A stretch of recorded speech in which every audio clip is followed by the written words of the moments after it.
Hello friends, welcome back to another video. Then 29 schedule chula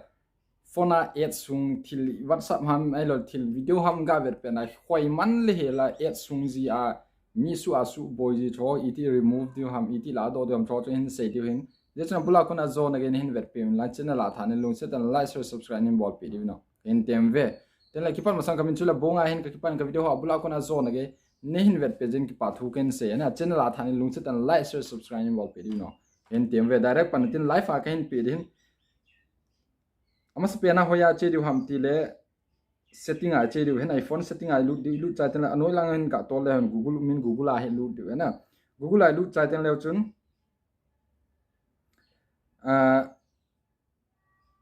ads na he lu du hen ads de hen cha lu cha ten cha he ken ka bol cha he tan confirm ka bol hen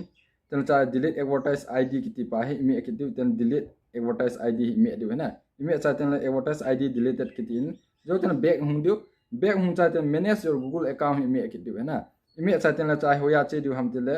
home personal information data and privacy human data and privacy I lu du he lu cha ten noilang ga chi le hen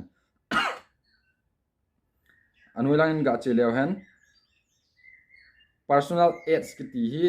cha he lu le hen my ad center ki ti hi cha hi mi du hen na my ad center mi cha ten cha hin vela chun thiltam tam gender male ti ho min cha chung pe na hi koi koya chu noya mai the na chung pe na hi ke hi min personalize ads si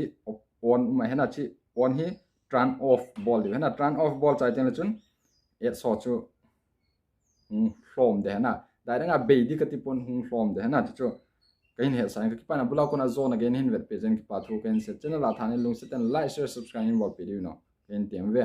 bye